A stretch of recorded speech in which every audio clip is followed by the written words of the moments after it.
Empire.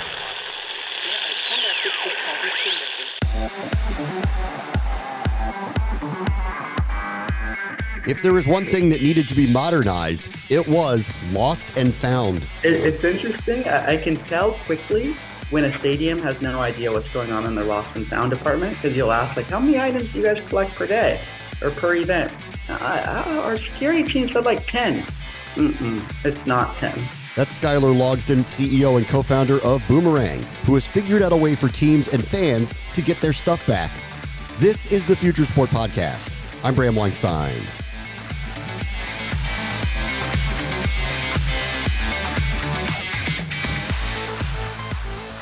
When we talk to founders, often there's a backstory as to why they felt the need to fix a problem. So knowing that Skyler and his team are helping everyone log and retrieve lost items at big events, you know that's going to be a doozy. But stick around for how big the issue is and what kind of money is associated with lost goods. And you'll see that this is far beyond just getting that lucky hat back.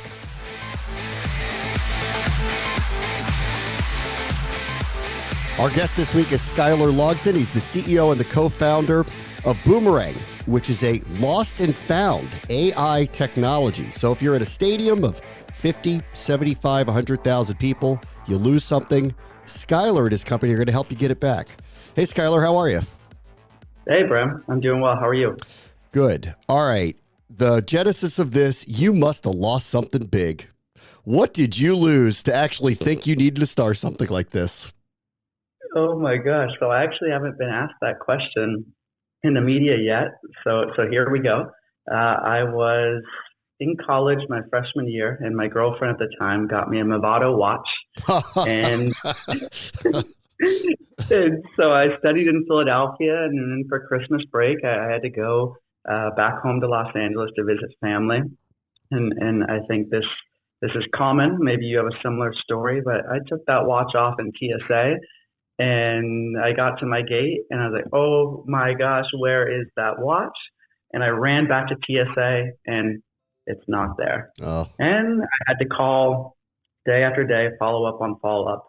And they're like, nope, it's not here. I know I left it there. I came to TSA with it on. I took it off and it wasn't there. So I have two co-founders, Philippe Engelbrecht and Augustine Diep-Tran. And we all kind of had a frustrating story, and it was Philippe's idea that said, hey, we should actually create a business that solves lost and found. Philippe was the founder of Shazam, the music recognition app. Yeah. So he has really good ideas. It was sold to Apple for $400 million. And so when Philippe kind of shared the idea again, saying like, hey, I know you guys all have a similar story. I'm sure everyone has their lost and found nightmare story. Let's solve this thing. And so we rallied up and we became co-founders together, and we've got about 10 employees now. We've raised about $3 million in funding. And so, yeah, we're well on our way of solving lost and found. Okay. So take me through it. How do you find my stuff? What do you do? Yep. So what we learned initially when we were like, wow, why is lost and found still broken? Why is it usually just lost and not found? We started to look into the core problem. And what we learned is that 84% of all lost items are actually lost at businesses. Huh. So you want to solve lost and found, you got to help these businesses first. And so we started to look and see which businesses are the big problems. It's usually a black hole problem. They just throw it in a box and then you have to call and email, and they are trying to match your item with a naked eye, saying like, okay, this email looks like this Apple Watch, and they have to write you, hey, is it this Apple Watch? Like, no, it's not that Apple Watch. 4 days later, they email you again. How about this one? Nope, not that one again. You just give up. You go buy your next item. So airports and airlines are the very large partners that collect a ton of inventory. After that, universities, stadiums, metros, cruise ships, hotels, shopping malls are significant as well. Rideshare companies, rental car companies. And so what we do is we built them a software to organize their lost and found. So if you're a stadium, you have a game or an event, sometimes you have concerts there, and you are collecting 50 to 100 to sometimes 200 plus items for that event. So historically, you would just throw it in a box and just wait for all the calls and emails to come through, or someone to run up to your office and tell you I lost this thing. Now with Boomerang, you grab the item, you go grab your iPad. Boomerang isn't an app, it's a software, but it's best if you use an iPad. So you're not taking photos with your personal phone, emailing it to yourself, downloading it, much easier just with an iPad. So you take a photo of the Apple Watch that you found, and then we ask you a few questions. What date did you find it? What time did you find it? Are there any other details?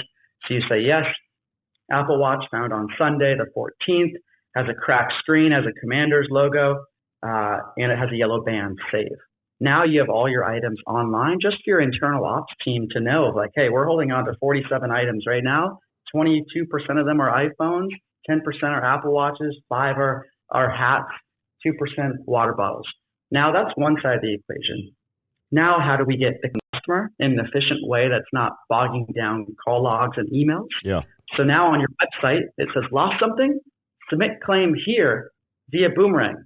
And I'm going to get excited that I don't have to call a phone number or I don't have to email a black hole. And I'm going to say, oh, cool. All right, what's Boomerang? Let me click this thing. Bumps you out to Boomerang's website. And it says, tell us what you lost. I say, first name, Skyler, last name, Logsdon, email address. I lost my Apple Watch on Sunday. Commander's logo, yellow band, submit. Now we got the claim inside the product. And this is where our technology starts to search, looking for Apple Watches. Uh-oh, there's 50. How about found on Sunday? There's 3. How about with the Commander's logo? There's 1 and a yellow band and a cracked screen. It's this one. Yeah. The partner just has to confirm they still have it. They hit confirm. That triggers an email to the customer saying, hey, the stadium has your item. Would you like it shipped or would you like to come pick it up? If you say shipped, we collect shipping details. We collect payment. And inside the product, the partner just prints out a label, puts it on the box, and then goes, it's out for shipment. Triggers new email to the customer. Your item's on its way. Here's your tracking number. We handle all communication for our partners. We decrease their call logs, their emails. The matching is done automatically, and it saves them a ton of time. I bet you the amount of money you are saving these organizations is probably a lot higher than anyone would think. Have you guys put a number on it of what you've done to save people time and money here? Yeah. So one of our stadium partners, the Cleveland Browns, First Energy Stadium. So we did a case study. We brought down their call logs and their emails down by 900%. Now their matching, their time spent overall on lost and found management came down by 40%. So it's pretty easy to do the math of like, okay, how much time were we spending on fielding calls? And then how much were we paying that team to field the calls and emails? And then how much were we paying the person for the matching to shuffle through the box? And then some partners were paying for shipping as well. So Boomerang takes the shipping cost from the customer. The customer knows they lost it. It's my bad. They don't expect the partner to pay for it, but sometimes the partner's like, it creates a whole nother headache of like having my employee call, getting someone else's credit card on file. Yeah. Now that's a risk. So Boomerang gets the businesses out of paying for shipping because we collect the payment. So yeah, it's a strong ROI with the Boomerang software. All right. It sounds like, and I'm just asking because I'm curious, it does sound like that you're protecting against people who are fishing for items, fraud. So now that it's easy to make a claim that I've lost something, how do you guys think through that? Bad actors who are calling up stadiums or airports or whatever and hoping to find an iPad, a computer, and something that would be typically lost in a situation like this. Yeah, so great, wonderful question. That risk sits when you don't have software today. Someone could just walk up to the box office and say, like, hey, I lost my wallet. It's the black wallet. Yeah. Or I lost my Apple Watch. It's black. And it's a good chance that Apple Watch is black and that you did find one today. Now, when there's no technology there to help the operations team, they're like, yeah, we do have it. Here you go. It was the wrong person. They got you there. So by bringing it online and we ask you all these questions, you may say, I found this Apple Watch in a box. And the customer's saying, I lost it in row 14. Mm-hmm. You know, it's not the same Apple Watch. So as long as there's technology around it, also on the claim side, you have to create an account. And we have to send an email to you to create a 4-digit number. and actually use that code in order to submit your claim. So putting just some good privacy practice so you don't have, criminal-like behavior. Submitting claims every day, we can see, oh, that email's already sent like 4 claims before. This looks like a little problem child here. Like, let's go ahead and ignore that user because they're just out trying to guess what people have inside their system. So we can eliminate those just by having standard security practices like most tech companies should. Okay, so let's talk about stadiums for a minute. Do you have a number? Like what's the amount of stuff lost? Do you know how much, like in terms of money for goods, what's out there that's getting lost by people every year? Yeah, so more alcohol, more lost items. Yeah. I'm sure that's not surprising. More colder weather equals more layers, but warmer weather equals more sunglasses. So it's interesting. I can tell quickly when a stadium has no idea what's going on in their lost and found department, because you'll ask, like, how many items do you guys collect per day or per event? Our security team said like 10. It's not 10. Like something's going on there. Why would your stadium act any different than the stadium over that's our partner? They all act pretty similar. People are out having fun. They're a little bit, may have a drink or two in. And the volume for a NFL game looks across the board. For a concert held at an NFL game, it's all just a volume game on how many people are there. And then a percent of those will lose something. So at a NFL game, regular season, you'll see 75 to 100 items found at a game. At NBA game, they may have more frequency in events because NFL has a home game on Sunday, then they're on the road for 2 weeks and there's nothing going on. NBA, they could have 2-3 home games in 1 week. So on a weekly average, they'll collect more items. Although it's a smaller arena, maybe they collect 40 items per game, but they had 3 games that week. Wow. Now a college, different, right? Kids may not just stop at 1 or 2 drinks. They may get to 4, 5, 6, 7, 8, 9, 10. Uh-huh. Imagine we have UC Berkeley, we have Virginia State, and those schools have a lot of people, and they can be forgetful. This episode is brought to you by Chalk and Dog, which brings together the vast experience and expertise of 2 of the brightest agencies in media, sports, wagering, and gaming. With deep roots in the UK and the US, the agency offers expert guidance in everything from market entry to market expansion for startups as well as established global brands powered by best-in-class communication and creative experts. Chalk and Dog has vast international experience and delivers results-oriented, tailor-made solutions for B2B and B2C organizations. How much is ending up being recovered? Yeah. What's the, have you seen that percentages of people who actually make claims and try to get their stuff back? Yeah, so it really depends on the type of item, such as a neck pillow. You're probably saying like, I passed through that airport. Don't care. Yeah, I forgot my neck pillow. Don't care. So it really depends on how valuable is the item to you. Where a wedding ring, of course, you're going to get a claim to it. So for wedding rings, that could be almost 100% match back rate. It's so valuable, you definitely see that claim. So I like to think of like claims by category. Yeah. I would not submit a claim for a neck pillow. Also, a lot of people have insurance. So you may say like, I lost my phone. I do have insurance on it. I've never used that policy. It may take me 3 days to get that phone back. I'm just going to walk right around the corner to Verizon, AT&T, T-Mobile, and go exercise it. And then people have a lot of wounds about lost and found. They all have this, oh my God, I've gone through that before. You follow up on follow up on follow up. They just never have it. So I think you have to fix that like fundamental doubt in lost and found. And that's something that we're doing of like, no, lost and found isn't broken anymore. It's actually very easy. You should submit your claim because there's a good chance that if we're partnered with the business, you will get your items back.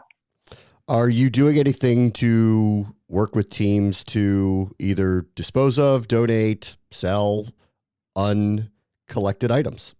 Wonderful question. We get this question a lot from partners, like, can you help us? We have to donate to Goodwill, or, you can sell it in auctions. Is there anything you guys can do to help us?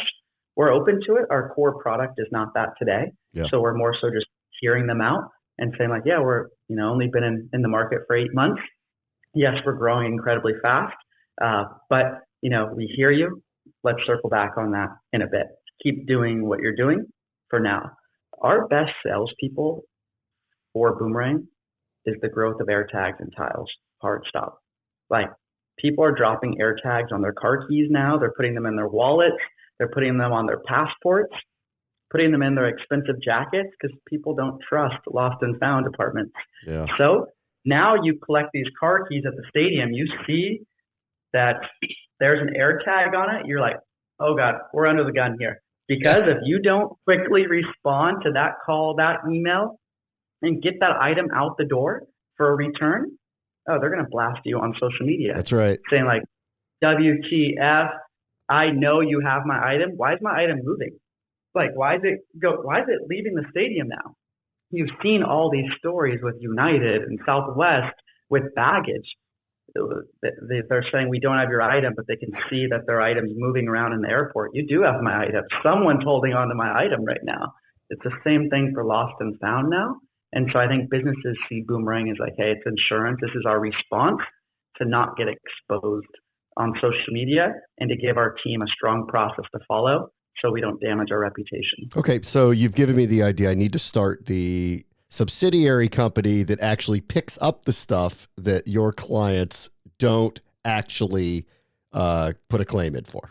Yeah, so right now we are partnered with all the shipping companies. Yeah. So they'll pick up in the stadium. A lot of your fans will be, just like you in the suburbs. Would I rather pay $13 to get that shipped here and I could wait a day or two, or do I want to head into the city and probably pay more than $13 in fuel and 3 hours of my time round trip? So a lot of items will get shipped. I could imagine one day I think of Uber. What if you integrated with Uber and Uber went and picked it up and then Uber dropped it off at your doorstep, so you don't have to wait for FedEx, UPS, DHL to pick it up tomorrow or something. Yeah. That could be interesting in 5 years or something. Yeah. All right. Last thing. My son, and I speak for every parent from grades 1 through 4, lost 15 winter coats. Could you get into elementary schools and fix the huge problem of children who don't take any care of their clothing and belongings? So one of my co-founders, Philippe, has 2 daughters, Lyra and Sahar, 9 and 11. And this was one of his frustrating. He's like, we should start this business because when I travel with Lyra and Sahar, they often out and about, whether it's an airplane, aircraft, or airplane, airport, Uber, a game. And he also shared this experience of do you know what it's like to have elementary school students? I go every Friday and I go look in the lost and found box and I pick up Lyra's jacket, I pick up Sahar's water bottle. Yep. And every Friday you go there and you go pick up all the stuff and you're like, oh my gosh. He's like, lost and found is something I go through every single week. And he shared this exact use case. So we're partnered with them. We have his kids' elementary school or middle school. They collect a lot of items. It's always on the parents to submit the lost and found claims. So put me in touch with your school. We'll get them fired up. We could power that whole operation. We get a weekly phone call voicemail from the principal, and included every week is how packed the lost and found bin is, without fail. It's amazing. Insane, huh? Yeah. That's a good one. TSA, is a really good one. They're a neighbor of yours. So, how do you get each TSA office is different. Some airports, are closed on the weekends. You're like, what? TSA is just closed all weekend long? I can't even get a claim across from them. TSA they collect over 100,000 items a month. Wow. Yeah. Skyler Logsdon is the CEO and the co-founder of Boomerang. Thank you so much for joining us. Bram, so much for having me. On the next Future Sport podcast, social verticals that bettors want to be a part of. For the social features, you can use it just like Twitter. You can post, you can like, you can comment, you can interact, and then groups and competitions, right? If you and your friends want to have your own private group and track your competitions with your own leaderboards, your own trash talk, that's also a feature of the platform. That's Alex Dubin, CEO of Better Off, which is finding ways to share the latest and greatest in those perpetually in search of an edge. That will do it for this episode. As always, the future is now. This is the Future Sport Podcast. I'm Bram Weinstein.